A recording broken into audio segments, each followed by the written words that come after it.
Hello, friends, and welcome to Sleep Tight Stories. This story is about the coming of winter and the birds heading south. How do they know when to go?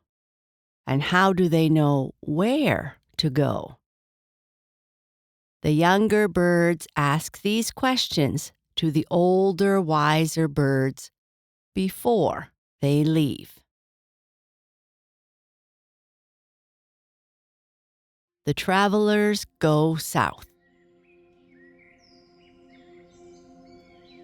One night, a maple tree, the very one under which Mr. Red Squirrel sat when he first came to the forest, dreamed of her winter resting time. And when she awakened early in the morning, she found that her leaves were turning yellow. They were not all brightly colored, but on each was an edging, or a tip, or a splash of gold. You may be sure that the forest people noticed it at once. "I told you so," chirped a robin to her mate. "The orioles went long ago, and the bobolinks start today. We must think about our trip to the south." When she said this, she hopped restlessly from twig to twig with an air of being exceedingly busy. Her husband did not answer, but began to arrange his new coat of feathers. Perhaps he was used to her fussy ways and thought it just as well to keep still. He knew that none of the robins would start south until the winter became much colder, and he did not think it necessary to talk about it yet. Perhaps, too, Mr. Robin was a little difficult and was all the more slow and quiet because his wife was uneasy. In that case, one could hardly blame her for talking over the family plans with the neighbors. Later in the day, a bobolink came up from the marsh to say goodbye. He had on his traveling suit of striped brown, and you would never have known him for the same jolly fellow who during the spring and early summer wore black and buff and sang so heartily and sweetly. Now he did not sing at all, and slipped silently from bush to bush, only speaking when he had to.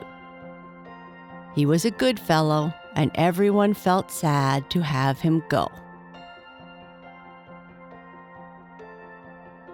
Mrs. Cowbird came up while they were talking. Now that she did not care to lay any more eggs, the other birds were quite friendly with her. They began to talk over the summer that has passed, and said how nicely the young birds were coming on. The mourning doves were there with their young son and daughter, and you could see by looking at them that they were an affectionate family. "We shall be the last to go south," they cooed. "We always mean to come north in the very early spring and stay as late as possible. This year we came much later than usual, but it could not be helped." They had spoken so before, and rather sadly.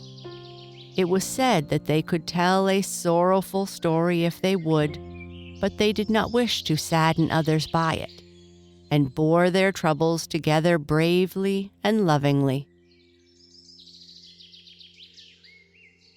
"How do the new feathers work?" asked a crow, flying up at this minute and looking blacker than ever in his fall coat. Then all the birds began to talk about dress. As soon as their broods were raised, their feathers had begun to drop out, and they had kept on molting until all of the old ones were gone and the new ones were on. When birds are molting, they never feel well, and when it is over, they are both happy and proud. "I changed later than usual this year," said the crow, "and I feel that I am wearing the very latest fashions." This was a joke which he must have picked up among the barnyard people, and nobody knows where they got it. Fashions never change in the forest. "I think," remarked a red-headed woodpecker, "that I have the best wing feathers now that I ever had. They seem to be a little longer, and they hook together so well. I almost wish I were going south to try them on a long journey." "Mr. Woodpecker's wing feathers are certainly excellent," said his wife, who was always glad to see him well dressed. "I am sure that the strongest wind will never part them. I don't see how the owl can stand it to wear their feathers unhooked, so that some of the air passes through their wings each time they flap them. It must make flying hard." "Well, if you were an owl, you would understand," chuckled the crow. "If their great wings were like ours, the noise of their flying would scare every creature within hearing."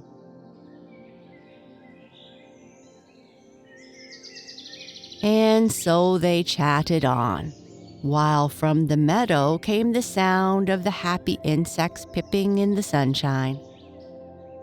It was chilly now at night and in the early morning, and they could only give concerts at noontime. The next day, the wild turkeys came, and there was great excitement in the forest. The squirrels were busier than ever storing up all the acorns that they could before the newcomers reached the oak trees. And the blue jays were so jealous of the turkeys that they overate every day for fear there would not be enough to go around. As if that could ever happen. The groundhog was getting so sleepy now that he would doze off while people were talking to him, and then he would suddenly straighten up and say, "Yes, yes, yes. Don't think that I was asleep, please. The colors of the trees are so bright that they tire my eyes, and I sometimes close them." The dear old fellow really never knew how he had been nodding. The snakes, too, were growing dull and slowing down, while the bats talked freely of hanging themselves up for the winter. The grouse and quail made daily trips to the edges of the grain fields and found rich picking among the stubble. You could almost fancy that they came home each night fatter than when they went away in the morning.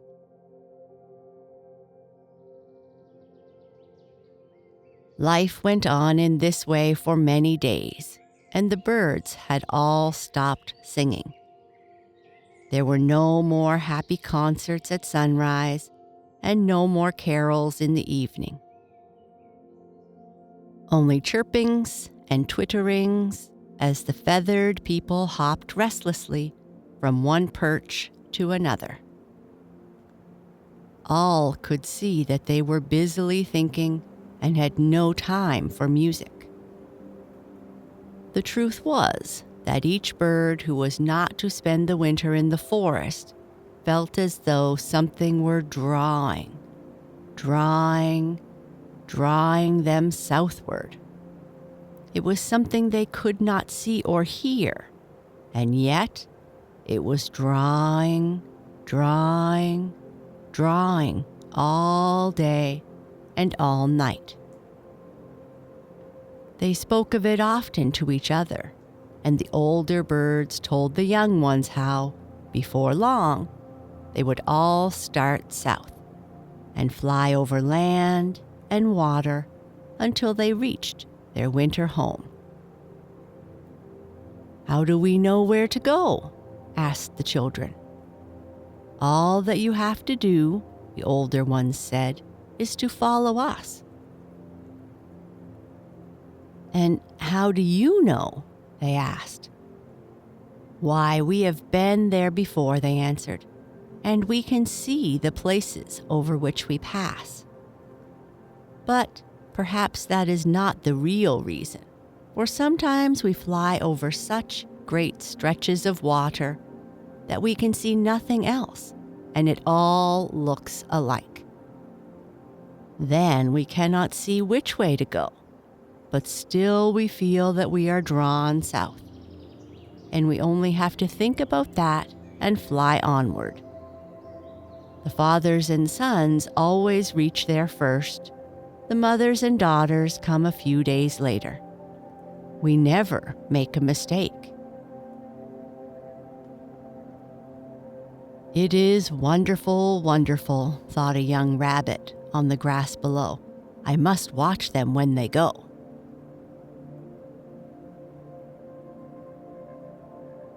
The very next morning, the forest people awakened to find a silvery frost on the grass and feel the still air stirred by the soft dropping of damp red, brown, and yellow leaves from the trees.